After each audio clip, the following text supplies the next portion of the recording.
Hi everybody, Jacob here. Welcome back to the Fashion Bunker. Boy, oh boy, is there a mess going down in the luxury world. We got issues with Chanel, with YSL, and LVMH. You got 3 for the price of 1. So thumb up this video thrice.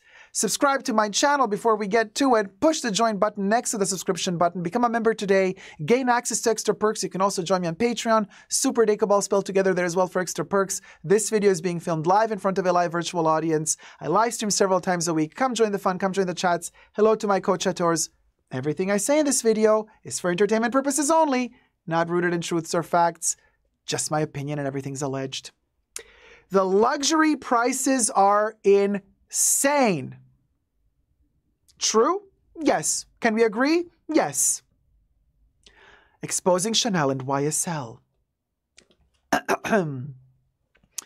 We have heard of several reports on social media, especially on TikTok and Instagram, and we can quote TikToker Madison Avenue Spy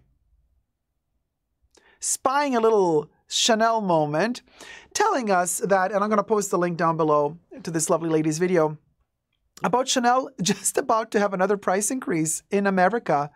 And at first, she shocked us all by saying that their slingbacks were going to go up in price by $600 in the second half of May 2024, which would mean more than 50% price increase. Everybody went ballistic and was shocked. Then a personal shopper commented in the video, said, no, that's not true. That is all wrong. The price increase is coming, but the price increase is going to be between $25 and $75 per item, depending on the item. That's not a major price increase if you think about regular standard Chanel price increases, which hit usually their bags, mostly their classics. And the price increase goes between 4 to 22%. The highest price increase I've ever seen on a Chanel bag was around about 24%, which is insane. They've slowed down a little bit, but they're still increasing their prices in this economy. They're really desperate at this point, in my humble opinion, because we've seen other luxury brands decreasing their prices to stay afloat. Now, Chanel is a privately owned company, not public, which means they don't have to answer to shareholders.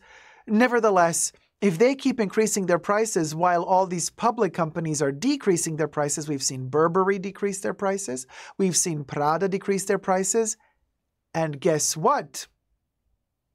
Just this week, another TikToker by the name of Lux Hunt, I'm also going to post the link to their video down below here. Lux Hunt has reported that YSL, or Saint Laurent, has just reduced their prices. And this is not a seasonal sale. This is a price decrease. Yes, you heard it. I think we have an image, the YSL price. Check this out. So this is a courtesy of Lux Hunt on TikTok. What will go, will go. Check this out, the price drop. Saint Laurent, the monogram, what is this, the Lulu thing, was $1,450. Now it's $1,100. Not sale. This is now the new regular price. Imagine that person that 1 week ago bought this bag for $1,450 plus tax, and then this week the price, thank God you can still bring it back. But let's say you bought it over a month ago and you can't return it anymore, and now the new price is lower. Oh my God, what a terrible feeling. I would feel so scammed. And the woman's mini Lulu, Matelasi, I love how they say women's, it's just a mini Lulu girl, was $1,990. Now it went down to $1,790. So we got a $200 price decrease. This one went down $300. The Lulu small YSL went from $2,950 to $2,650. And the Saint Laurent Lulu went from $3,200 to $2,890. Now, it's not a huge price decrease, but it's a start. It's a beginning. Have you heard about the theory of economy chaos? Basically, it says that every now and then in history, Nobody can block it from happening. Kings and queens in the past have also tried, never worked. We're going through that phase right now, some economists say. And they're stating that it is the collapse of capitalism as we know it, that these brands are going to all collapse. And this is the beginning. We're seeing it happen. Mostly nobody will survive, and there's going to be a beginning from a new, and everything's going to start growing afresh. And this is really fascinating because Burberry did it, Prada did it, YSL are doing. Now they're doing this $200 to $300 price decrease. Wait till they start doing $500 decreases. And when they start putting these bags on sale, even their classics, I don't think even Chanel will be able to survive that much longer if this keeps on happening to all these other brands. Imagine all the brands decreasing their prices and then just like Chanel sitting there being like, well, we'll go. Nothing. I heard nothing. Nothing. What? Nothing. You know what I'm saying?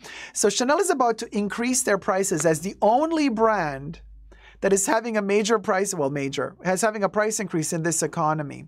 Now, we did hear talk about Bottega Veneta also having a price increase. Not going to last. Not going to last. They're going to have to start decreasing their prices, or they might be acting like they're increasing their prices for certain products, but then secretly decreasing the prices on other products just to even out the loss, just to try to kind of sell those items that they think are really their best sellers, and they're trying to make more money off of them. The Lulu bags are their best sellers when it comes to Saint Laurent. So by decreasing the price of their best sellers, you know what this means. This means that they want to gain in quantity sold. That's the strategic thinking behind a price decrease when it comes to classics of a brand, because these are the best sellers. If you're going to decrease the price of the best sellers, it's because you want to amplify quantity. They might not have decreased the price of some random seasonal bag that maybe even costs more than these, but they very cleverly went to decrease the price of their classics. There's a reason for that.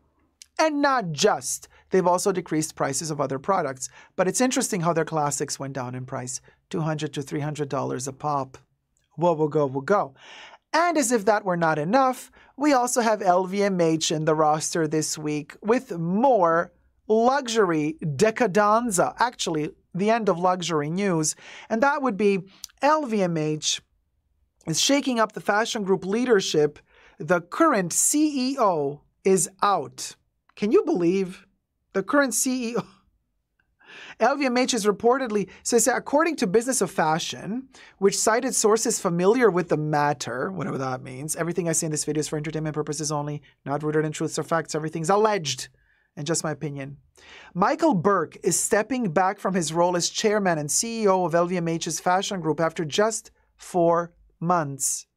You guys, for somebody to be a chairman and CEO for only 4 months and then step down, you know that a major corporation like LVMH, something is going down. If they hire a person to be their CEO and chairman of whatever, and then after just 4 months, he's like, anyway, so let me step down. Now, what is interesting here, however, executives including Dior CEO Delphine Arnault, the Dada of Berna, and Sydney Toledano have reportedly stepped into the managing key matters at labels like Celine, Fendi, and Loewe since April. It remains unclear whether Burke will exit his role or take on a retooled scope. They're keeping this so hush-hush. They're not even telling us if he's really out the door or if he's just kind of like switching to somewhere else. The strategy here, the military position in which the luxury world is collapsing and how we are witnessing this together in the Fashion Bunker. Every week, we do 2 live streams a week, Wednesdays and Saturdays. And every single live stream, there's new news coming in about more trouble these luxury brands are coming into. Oh my gosh, it's delicious. To be alive in this time of history where we get to experience the collapse of the empire. 'Tis an exciting time to be alive. Now, of course, I wish all of these brands the best. Of course I do. Of course I do. Wishing them all the best, to all of them, you know, to their families. But, you know, we are just that aspirational clique of peeps who are just observing. We're just a little guy. We're just a little guy. And we're lucky that we're living in a time where we are allowed to speak freely. We are lucky to be living in a country where there is freedom of speech and opinion. We are lucky to be in a place where we can share these opinions freely and where we can also, as consumers, take back the power into our own hands. Why am I saying this? Because, honey, it's your hard-earned cash that keeps these brands afloat at the end of the day. You decide how to use your money. That's the power you have. You might not always have the power of the voice because you might not have a platform, but you have the power of the wallet. Zara Justina says, oh my God, Dayco predicted these price reductions over a year ago. We'll go. Thank you, Zara Justina, for mentioning that. I'm very glad that people are recognizing also that I have been calling this out since ages now. Rhea says, and we now just experienced the beginning. Imagine when the show is really starting. Oh, honey, we're going to be here. Front row Senna. Front row Senna here in the Fashion Bunker. Don't miss a peep. Don't miss a beat. Come join the Fashion Bunker to witness together the downfall of the luxury empire. Dun, dun, dun. Allegedly. Subscribe to my channel. Popcorn is in hand. Thumb up this video. And darling, never give up on love. Bye. Thoughts and prayers down below in the comment section.